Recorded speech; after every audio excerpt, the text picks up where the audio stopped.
I mean, I've said it jokingly for a long time. My sense is that that Clinton was uniquely ill-suited to beat Donald Trump. I think she would have beaten Jeb Bush or Marco Rubio or Ted Cruz or whoever the big time losers, the clown car that was there.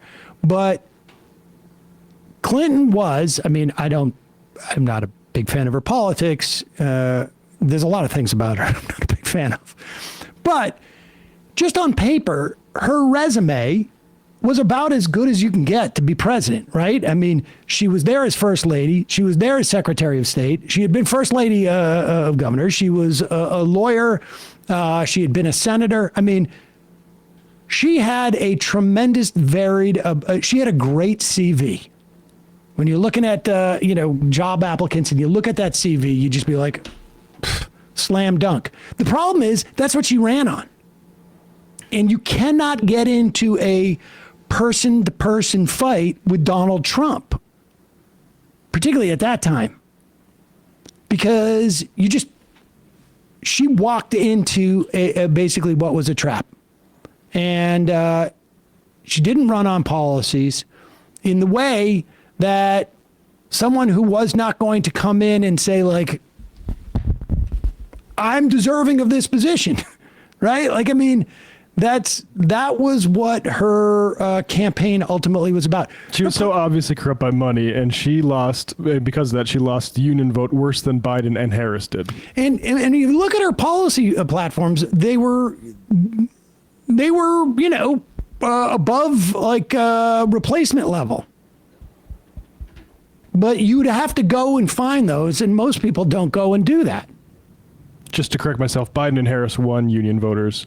Clinton lost them. And so this was, and I think a lot of that was also the TPP and the Trans-Pacific Partnership that Obama held on to for a long time. But because she was from that administration, and of course, there was like a 40-year cottage industry to create, maybe make her the most demonized figure from the Democratic Party at that time. Now, I don't know if Martin O'Malley could have won in 2020, but in 2016, my argument was like replacement level Democrat who doesn't come in with those liabilities could have beaten him. Now, I think Bernie Sanders would have absolutely rolled Trump. Yes. Unless the party got in his way. And I'll just correct myself one more time. Clinton also won with union households, but just by 8%, the smallest since Mondale versus Reagan. Lori's guy, how, when, and who, and why was the Social Security cap put in? I believe it's been there. It was not at $170,000 since its inception. I'll double check on that. But the important point is that for the vast majority of that time, the 90 years Social Security was in, it touched upon 90, I think to like 94% of U.S. income, of wages earned, because 94% of it was under the cap. And that 5 or 6%, that 5 or 6% makes a big difference in underfunding it. Yep. Social Security featured a taxable maximum. In 1937, payroll taxes applied to the first $3,000 in earnings. 2011, it was the first $106,000. And now I think it's like 172 or 3, somewhere around there.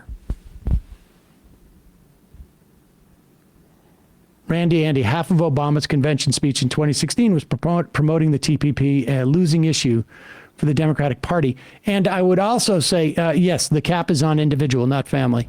I will also say that someone not in the Obama administration, because I have a feeling Obama made it clear to Clinton, like,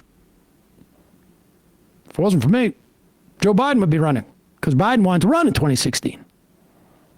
And I think she felt that she owed Obama that. So there was a lot of things that conspired to Clinton's loss that I think any generic candidate wouldn't have been subject to.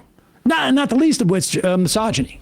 Hey, folks, don't forget to hit the subscribe button and check out our daily show. We do it every day at 12 p.m. Eastern for about 2.5 hours. We even take phone calls. You should check that out.